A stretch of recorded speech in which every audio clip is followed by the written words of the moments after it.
Right, I'm here with Rosie Finn from Neudorf in Nelson. Thanks for joining us. I haven't seen you in so long because you've got a young family now. I've got a 3-year-old who is just full noise all the time. I suppose head first, can't lose. Now, you're part of the family, right?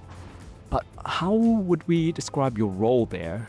Because you kind of do a lot of different stuff. I think family businesses who always wear a lot of hats, but my official role, the one that's in my email signature, is sales and marketing director. I think my best description is just Neudorf's international cheerleader.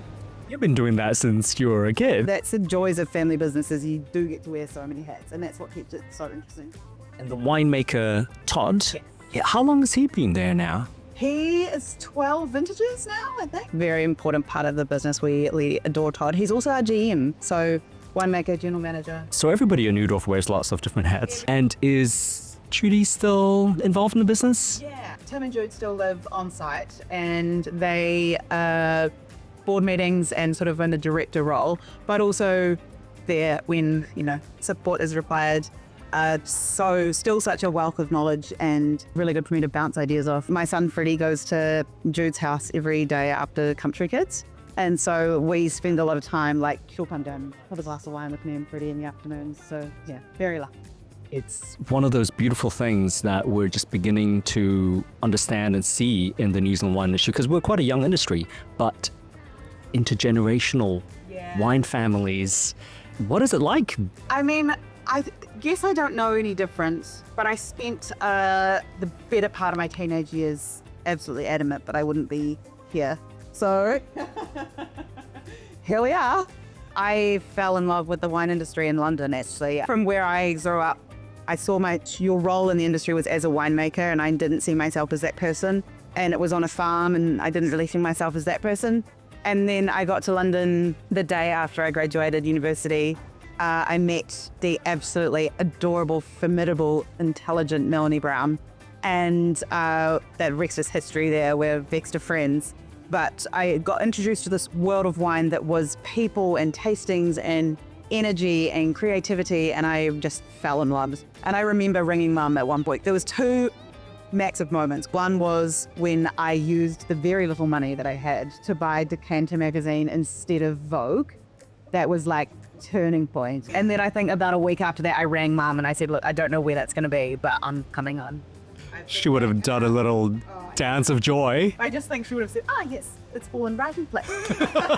Exactly as I planned. Originally, I was going to come back and work for summer, and then I just, wasn't going anywhere. And across that time, the Chardonnay, which is already world famous in New Zealand, has had little refinements to it, and it is a stunning wine. In fact, I think it's the one that consistently scored very, very high with Bob. Yes. And I think the last time that I spoke to you and Todd, you said that you're kind of very happy with where Chardonnay was, and you set your sights on the Pinot. What's going on there? I think as winemaking is a beautiful collision of art and science, and Todd is masterful. As a scientist, you're constantly looking for a new avenue, and he has 12 vintages at Neudorf, and his confidence in our sites and our soils and our terroir, and he knows them, and there's a confidence, I think, around the Chardonnay that you trust that most of these soils are going to do what they do, and they've been doing it for 45 years. And now I think that rolls into the evolution of Pinot, and we've always made Pinot, we love it. And there is a real harmony between the Chardonnay and the Pinot Noirs, and that Nelson offers a really lovely subtlety in Pinot. And I think Todd is really enjoying guiding. He doesn't make wine. Very, very humble man. He's got, I think what makes him such a wonderful winemaker is his humbleness, in that he does appear his fingerprints all over the. And that's not to disparage the wines that have been made at Neudorf with Pinot in the past, because they are phenomenal wines. They're monumental wines. They're really, actually looking back, they're really big. I think there's a fashion change there. The way that we drink Chardonnays and things has changed over the last 40 years, very much so.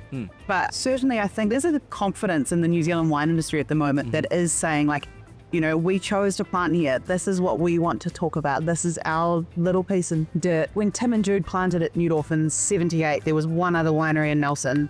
It was absolutely outrageous. They probably shouldn't have done it. If you should celebrate that bravery and that pioneership, and I think Todd's really sees that.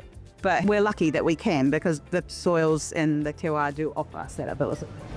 Now, we're at the Pinot Conference 2025, been a long time between drinks, and you brought a 2003 Pinot, and it looks really young. So we make 2 Pinot Noir. We were invited to show 3 at Fino, and I thought about an older Pinot, but then Todd and I were talking and we were like, well, how often do you have a room full of people who are so understanding of an older wine? And we keep 3 or 4 cases of our older wines, and there's never the right time.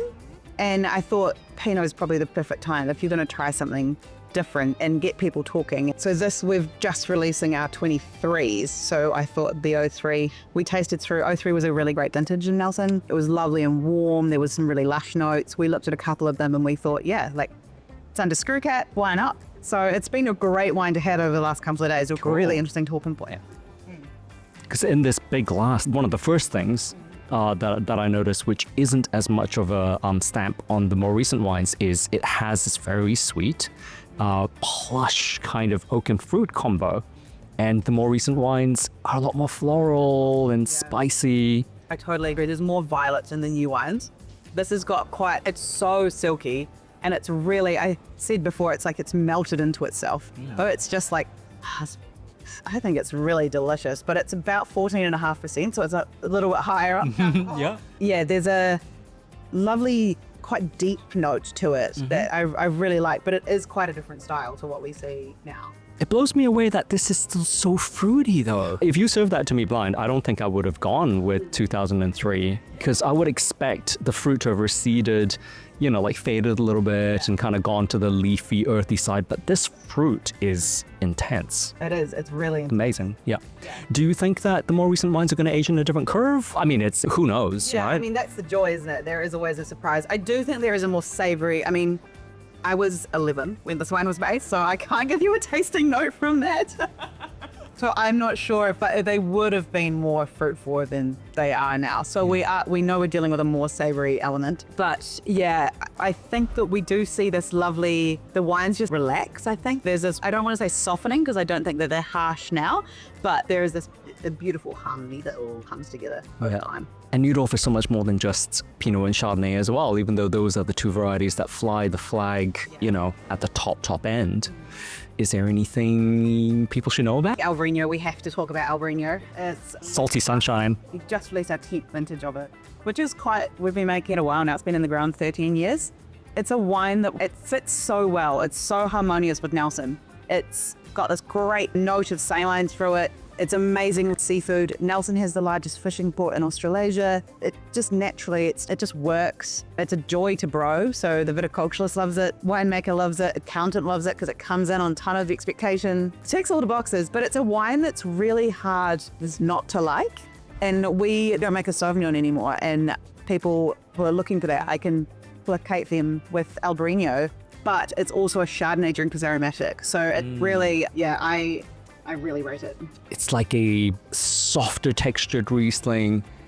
It's like a more aromatic, lighter Pinot Gris. It's an interesting chameleon, kind of like sits in the middle of a lot of stuff, but it's still its own thing. As you said, saline, it's salty sunshine. I think I described our new one as the dirty martini drinker's wine. Excellent. I think it does have that element to it. There's a briny kind of funky note, so it's not simple. It's layered, but it's also just a delicious drink. Is that vine age, you think? Yeah, potentially. I think the more and more we make it, the more you understand it. And for us, 10 vintages is quite young, so we've really...